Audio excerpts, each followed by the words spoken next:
This is Boxing Tickets we are delighted to be joined once again on Zoom with the Kingdom Warrior, Kevin Cronin. I guess in some ways for you it probably comes as no shock, and obviously the fight's been announced, I guess, ever since obviously the first fight in September. You obviously made your feelings clear on it. Like obviously last night it was obviously confirmed that obviously you and Emmett's going to rematch Madison Square Garden in New York, Sunday the 16th of March. Tell me your feelings of it. Sort of like you knew it was always coming, like Christmas. How's your feeling? Obviously now that it's been officially confirmed. Yeah, buzzing for like probably since the next day after the fight in the Tree Arena. I've been calling for this fight, so I was chasing it down. So I think it was always going to come. It kind of had to come because I was calling for it from my side of things. Then I wanted to get my win back from Emmett's side of things. Being he has to like in his head, he probably has to prove everyone wrong. Like that's because obviously, look, there was a lot of people shouting about the decision and all that. So he probably he kind of he nearly needs it more than me because he has to nearly try shut people up. But yeah, it fell right into my hands, and now we're on the big stage, I was just going to say, Madison Square Garden Theatre, like, it's a stuff of dreams. Obviously, there's obviously going to be other Irish fighters obviously on the card. It's a heavily stacked Irish card, but like a month previous, obviously Conor Coyle's obviously going to be there fighting in MSG as well. Like it's a stuff of dreams for Irish fighters because I'm sure you've grown up down the years watching cards at MSG, the Lomachenkos and things like that. And now you're getting to share the same venue that a lot of famous fighters have been in. Yeah, yeah. Like you're walking in the footsteps of the greats when you're walking down the hall. Like it's even the Lomachenko's, as you say, the Muhammad Ali, like all the biggest names in boxing, are going to have walked down the corridors, that I'm going to be walking down in whatever it is, 2 months, was it 9 weeks, 10 weeks, something like that. So, like, it's I don't know, it's a dream come true, you'd say, but I gotta again said it in the last fight, stay grounded because I don't want it to just be a once-off dream, Joe. I want this to be.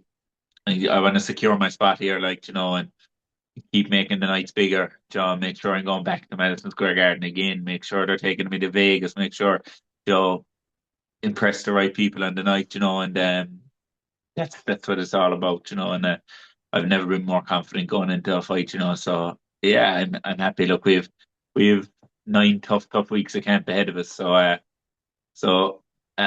won't say I'm not looking forward to it, John. I am looking forward to it. But if you ask me in 5 weeks' time, I'd probably be hating it. But you know what?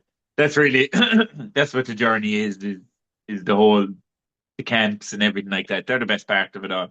The fight night obviously is a huge buzz and unbelievable and all that. But I think the best part about the whole journey is the camps and the memories and all that stuff that goes on in camp is it's class. So but yeah, no, Madison Square Garden. I can't wait. Last time, obviously, he's fought. Obviously, you let Emmett do all the speaking.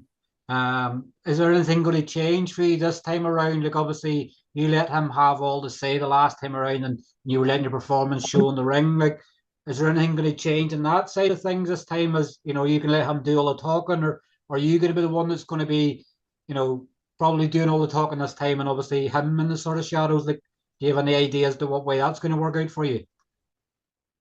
He can do whatever he well wants. I don't care about what he does. I'm not going to say I'm going to do all the talking or anything like that, but I'm not going to be over talked in this one.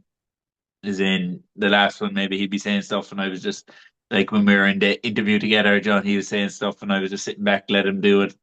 No one, all right, when it comes to fight night, nah, the, everyone knows now, John. They know what I'm about, and nah, he can jump. I get it's Brennan Cronin, but in my eyes, he's not the A side anymore. And yeah, I don't care about him, and I'm going to be showing him no respect on the night in the ring. So like that, sure, look, him, it's a nice fella and all that. We can chat after the fight, but until then, it's all guns blazing for him. And uh, yeah, no, he's not taking the reins this camp. That's for sure. I can tell you that much. 10 rounds, I guess obviously it's good for you. The fact that probably, if you had probably two more rounds, well, I guess on paper, and in a lot of people's heads, the last time you won the fight, but like if I had been extra 2 rounds the last time, I'm not sure obviously how it would affect the scorecards in some ways, but probably the way you were feeling in the last fight, if there had been an extra 2 rounds, you'd have probably got the job done. Like, how are you feeling in an extra 2 rounds going into this rematch? Been there, done that, loved it. Like I've been to 10 rounds. I've been to 10 rounds in the trenches there, and name my two strongest rounds. Name my three strongest rounds in that 10 round fight. And it was a 10 round fight where we were nearly sitting in the pocket all night. My strongest rounds are 8, 9, and 10. 10, like the fight was I was pinging the person around the ring, so, and it was like I get a new surge of energy. That's where I want to be. That's where I always wanted to be.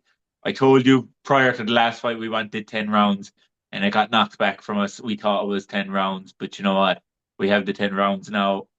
I was talking with was it Mick, I think, last week, and we were just going on about the contract. Yeah, that was it, just the bits in the contract, and he was saying what the way kind of went out of it, and I said, well, it has to be 10 rounds. I said, has to be. I said, I'm not fighting him in an 8 rounder again. I said, it has to be 10 rounds, John. Come to my playing field. Oh, you're coming into my playing field now. Plus, you want to be a world level fighter. What are you doing fighting in the 8 rounds in Madison Square Garden? Now, Emmet didn't ask for 8 rounds or anything, John. Just pointing that out myself. But yeah, 10 rounds. I'm sure it was probably going to be 10 rounds anyway. But I've made sure that I had to be in a 10 rounder. There's obviously been no title talked of yet. Obviously, we know you've previously fought for an Irish title. I know sometimes with the BUI, it has to be for a vacant title, it has to be on Irish ground. Has there been any talk as yet of a title being on the line? Like both these are obviously coming off wins. Like, have had a fight since, so like it's not like a say if you're coming off a defeat, you can't fight for a title. Is there talk maybe potentially of a title being on the line? Yeah, this potentially a title on the line won't be an Irish title. Won't be the Irish title. Yeah, and I made it clear. I think we're past that now. Like as I said, you're on a huge stage here. You're talking, you're into the bigger leagues now. But yeah, there's talk of another title. Obviously nothing's confirmed, and well, when I say talks, they're trying to see, is there a title there to pull in a bigger title, like, because it's obviously a big fight. I haven't been told specifically, but I think I think we could be following the co-main event, which is crazy. And again, in Madison Square Garden, co-main, like, stuff in your wildest dreams, as I posted in social media. But yeah, look, hopefully there'll be a title on the line, but no, it won't be the Irish title.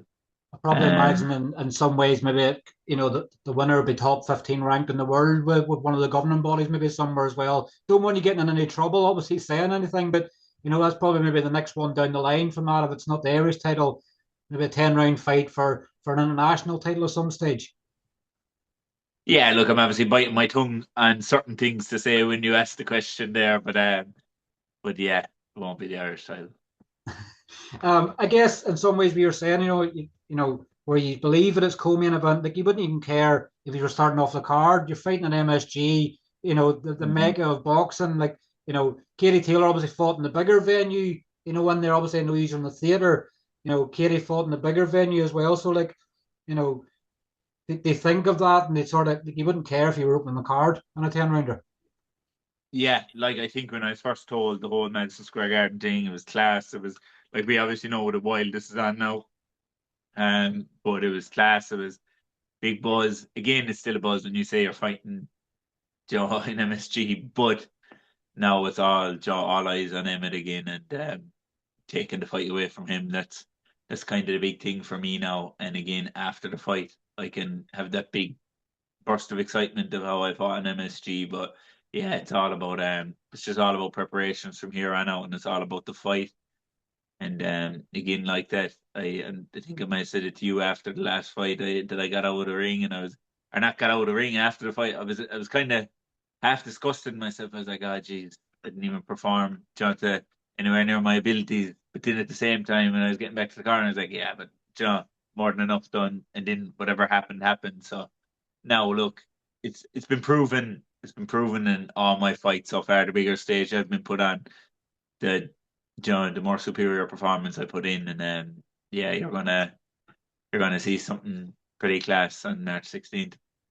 Dana White obviously was very outspoken, obviously after the first fight, and obviously the referees and things like that as well. Like for you and your head and peace of mind, obviously from what went on with your career with obviously the fight with Jamie and the fight with Emmet, is it music to your ears that it's not going to be? And I don't want you obviously saying anything that's getting any bother with the BUI either, but is it music to your ears that the fact that you're going to have maybe New York judges or things like that, it's not going to be swayed in any way? Like is it confidence for you wise, knowing that it's going to be people outside of Ireland that's going to be officiating on the fight? Yeah, look, I don't think it's gonna matter in this one. It's not gonna matter in this one. Look, I try not to say too much about it on my own social media. I never come out and say, "Oh, I was badly done by." I always just leave that to the whatever the fans and people to do. So like that, if you go back, even anyone can go back to my social media. There's never been a post where I said, "Oh, I was robbed." I never. It was always just the chatter behind the thing. But realistically, I'm probably the most fucked over fighter in Ireland, and I don't give a damn what people think of it. They can think what they like of it. And but at the same time, I wouldn't be in the position I am now otherwise. So like that, I'm happy. I'm in a good place. I'm not protecting an O, even though I probably should still have it. Like John, things could be talked in a different way. But now again, I'm an underdog coming, John, just absolutely chomping on the bit. And yeah, I don't care about judges and all that. I trained over Christmas. I took a few days over the actual Christmas period, the 25th off from training, just to obviously let the body recover because I wanted to stay training over Christmas. I still enjoyed it though. I enjoyed my food. I had my nights out and stuff. So like that, my body is fully recovered now, and I'm even noticing it the last week and a half in the gym, like just the difference it makes. And yeah, again, hitting like a mule and like that. Don't care what anyone thinks, but doesn't matter who the judges are. They don't need to be there. You've obviously had belief that you're not letting it go the final bell. Like everything from here on out, you're going to have in your control where you finish the outcome of the fight rather than letting judges have their opinions on what they thought of it. Look, we're in the most corrupt sport in the world, and it's been known for it always. So no, I just can't be letting them things go anymore. Like no, look, obviously you can't guarantee knockouts, but I tell you one thing, I'm gonna do everything in my power to make sure this fight does not go to 10 rounds. Who would you say the pressure is probably more so on in the rematch? Like, where you're sort of saying the underdog mentality, like who would you say the pressure's on more so to win on the 16th of March? The superstar. The superstar. The superstar. The pressure's on the superstar. I'm not a star. I was a fella that came up to the tree arena that was meant to be battered around the ring. Joe, as far as anyone knew, I'd say even the promotion they were putting on it, they didn't have a clue who I was. I was coming up, I was there to be beat, and what happened happened, and he got the nod. So no pressure on me. I'm living the dream. I'm getting these shots, and I'm just gonna, as I said, I'm gonna grab him with both hands and give it a couple of months, and you're going to see me, John, knocking on the top of the world, as you said. When I beat him in March 16th, you're knocking on a huge title fight, a huge eliminator fight. It doesn't, the world's your oyster after that, because when I do what I know I'm going to do, then you have these guys behind you. These guys will want to have you back out. They'll want you in these big fights, and who better? Like, even as strong as all I am in my performance and stuff, I'm probably one of the most exciting fighters out there as well. No matter whether I'm an underdog or a huge favorite, the fight's going to be exciting. So people love that. So Like I was going to say there, obviously with the misfortune you've had in your career, the fights with Jamie, the fights with Emmett, like probably, I know a lot of people look at Anto Kachi, obviously, where he had his years of misfortune in the sport and then finally got somewhere. It sort of nearly has that sort of same feeling a bit for you. It's like that for you to, finally get your hand raised in a title fight, probably, probably an outpouring sort of, probably a lot of relief for you as well. Obviously, where you believed you had the job done previous and not happened. Like, I don't know what you would do in a celebration. Like, obviously, you probably, Klinsman dive out through the ropes or something like that. Like that outpouring of relief would be probably hard to think of right now. Look, I have a fight in front of me first. I have a camp in front of me. I have a fight in front of me. What'll I do after? Who knows? I'm probably going to enjoy my Paddy's Day over in New York, come home, get back into camp and chase bigger things. I'm not just here for one big fight and move and jaw. That's it. Nah, I'm here, Joe. I'm here for the long haul. That's what I'm in it for. And yeah, look, I think unfortunately it's very easy. Look at tape to me and say you're going to do this to me and do that to me, and people find out the hard way. Look, like I said, I I more or less told them it in a few weeks prior to the last fight in an interview with someone that when we were both on the interview, he was talking about his technical abilities, and I just said, look, I'm going to be in front of you.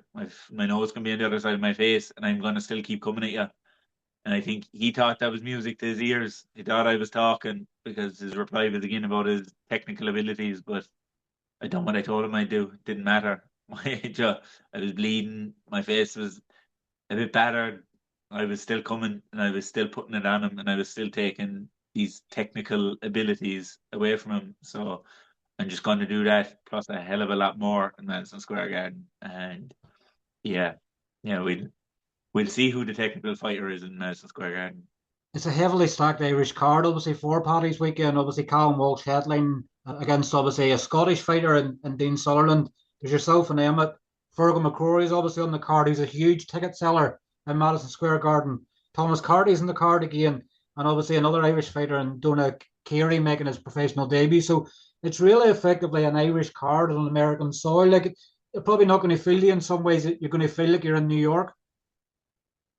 Yeah, yeah. Look, maybe not, but again, I've just been focusing on my fight. Joy, you actually said one or two names there that I didn't realize were on the card. Do you know, I haven't looked at anything but my own fight. Like I'll probably only see Callum's fight being realistic. And so yeah, look, it's class, it's great opportunities for everyone. But again, I'm here to make something of myself. And yeah, look, the lads you named are all good lads. Joe get along very well with them. And wish them all the best of luck. But for now, my eyes are on my fight. My eyes are on, and I always say, and I'm gonna do a demolition job, this and that. But yeah, this one's a bit more. I'm really, really looking to put on the demolition job here. And obviously all your friends and family and stuff like that. I guess it's a reward for them as well for sticking by you, and obviously your team, Nicky and John and everybody else. Like, this is a reward for the team at getting to Madison Square Garden. So, you don't want this to be a one and done thing here. So, like, No, yeah. this could be the start of a long journey on a lot of these big famous fight venues for everybody that's followed you through thick and thin.